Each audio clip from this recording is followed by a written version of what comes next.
Monsieur le Président, bonjour. Bonjour Monsieur Picotin, grand journaliste. Nous nous retrouvons aujourd'hui pour faire une revue de presse toujours très attendue toutes les quinzaines à Cogolin. Oui, nous avons pensé à la place publique qu'il n'y avait pas de raison que cet exercice soit réservé au seul maire de Cogolin, et nous nous approprions ce moyen de communication en direction des Cogolinois. Et vous voyez, la presse est abondante. Je pense que ça va bien l'aider. Nous sommes là pour ça. Alors dans le Var Matin du 16 mai, Alors il y en a tellement que j'ai du mal à trouver. On parle de Cogolin à droite, à gauche, à tort et à travers. Quelle publicité, c'est le journal Var Matin est vraiment un journal de propagande pour ce maire. Oui. Alors là, oui, de quoi parle-t-on? Oui, celui-là, il ne nous intéresse pas. Cogolin, ville à vendre. Voilà. Docu-choc. Alors, Docu-choc, déjà, rien que le titre montre que tout ça est de la manipulation, un complot, et effectivement, mais vous avez raison d'acquiescer, parce que quand je dis quelque chose, vous devez acquiescer. Oui, c'est important. Monsieur le Président, j'acquiesce. C'est ma conception, notre conception de l'esprit critique, Oui. du journalisme libre mais dépendant. Donc, Cogolin à vendre le Docu-choc.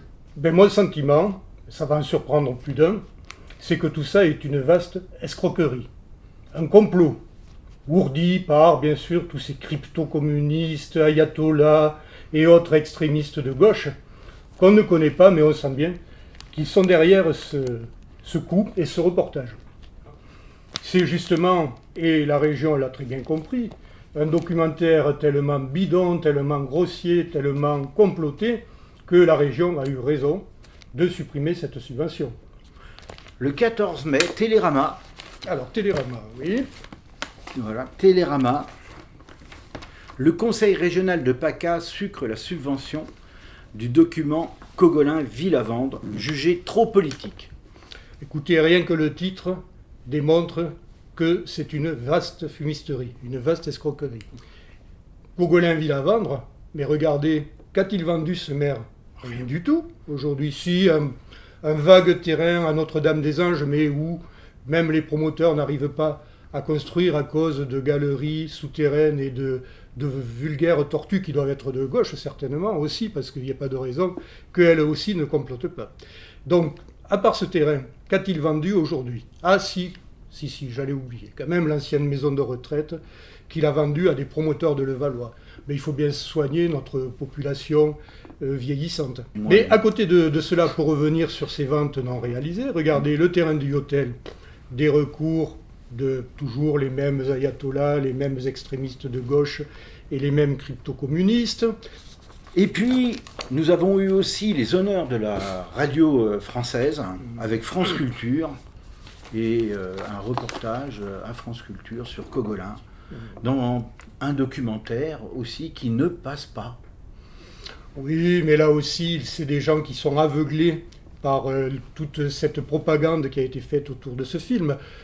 S'il y a bien un homme de culture à Cogolin, c'est bien notre maire.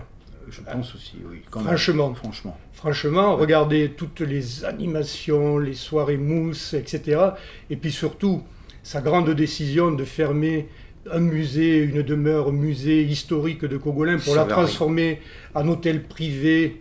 Donc le France Culture n'est sûrement pas au courant de ces actes majeurs du maire en faveur de la culture. Donc encore une fois, cet article, je le balaye comme les autres. Parce que, je vous le redis, ce film est un montage de toutes pièces. Les personnages ne sont pas réels. Où voyez-vous qu'un maire déclare qu'il est venu pour faire du business, du pognon, tout ça? C'est un faux. Le personnage, c'est sans doute un de ces comploteurs qui s'est déguisé pour le remplacer à l'écran et pour lui faire dire n'importe quoi. Autre témoignage de cette escroquerie, c'est quand, soi-disant, Marion Maréchal Le Pen définit le maire comme un personnage fantasque qui fréquente et écume toutes les bars et toutes les boîtes de nuit du golfe de Saint-Tropez. Tout cela, on voit bien que c'est invraisemblable.